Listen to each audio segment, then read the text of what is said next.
طب إيه الحتّة بقى اللي اتعملت وكانت تكنيك في الbranding ممكن يخلّيك تحب حاجة أنت ما كنتش بتحبها، أو تبدأ تتقبّل حاجة أنت كنت رافضها؟ فاكرين من فترة لمّا تركي آل الشيخ نزّل صور وبدأ يتكلّم عن الأهرامات وعن أبو الهول، وإن هيبقى في مكان هناك محاكاة للأهرامات والحضارة الفرعونية، والناس رفضت الموضوع ده جدًا في شكل كبير في مصر، وطلعت انتقدت وقالت مش ممكن يبقى زيّنا وإحنا المصريين وإحنا الفراعنة والحضارة بتاعتنا.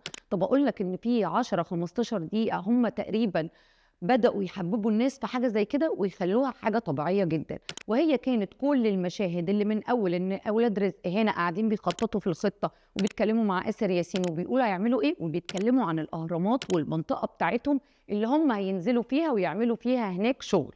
المنطقة دي كانوا كل ما يتكلموا يقولوا إيه، وهننزل على الأهرامات، وييجي فلاش باك إن الأهرامات دي هي اللي هناك، ويحصل فيها المعركة، والمعركة دي تدور، وأحمد عز يقول بالحرف الواحد أنتم هتتكاتروا علينا في منطقتنا، أو أنتم هتحاولوا تحطوا علينا في منطقتنا، وهو بيتكلم وسط الأهرامات اللي هناك، وعند أبو الهول اللي هناك. آسر ياسين وهو بيتكلم وبيشرح بيقول إيه، وننزل على الأهرامات، والأهرامات دي تيجي إن هي الأهرامات اللي هناك. كل ده أنا عايزة أقول لك إنه الأهرامات دي بقت موجودة، وعايزة أزرع لك إنه أصلًا خلاص أبو الهول ده بقى موجود وزي هنا بالضبط، وأجيب لك مشاهد إن في ناس عرب وأجانب وناس مصريين من نفس الحضارة والثقافة واقفين وبيعملوا أكشن وبيتكلموا على إن دي منطقة بتاعتهم بس هناك.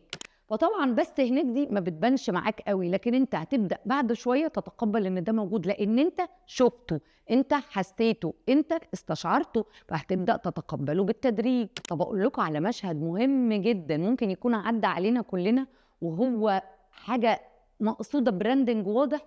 مشهد الست السعودية اللي كانت راكبة العربية، مشهد مالوش أي لازمة في اعتقادي في سياق الفيلم. هو بيتضرب في العربية أحمد عز من الملاكم، وبيبص هو طالع على إنه مشهد كوميدي، لكن طبعًا هو mainly branding بحت، إن الست السعودية راكبة العربية وماشية وسط الترافيك عادي وفي زحمة عربيات وفي مشهد أكشن، وهي ماشية بالراحة جدًا بالعربية بتاعتها، والعربية دي مكشوفة وهي سايقة العربية ولابسة اللبس السعودي بتاعها اللي يعتبر سواريه شوية أو حديث شوية، وواخدة حتى الattitude بتاع المرأة العربية السعودية، لإن هو لمّا بيبعت لها بوسة أو بيكلمها أو بيبُص لها بشكل معين، هي بتدّي له attitude معين. attitude برضه فيه إيه، يعني حتة إن هي لأ مش funny أوي ومش بتضحك أوي، لكن هو attitude المرأة السعودية العربية.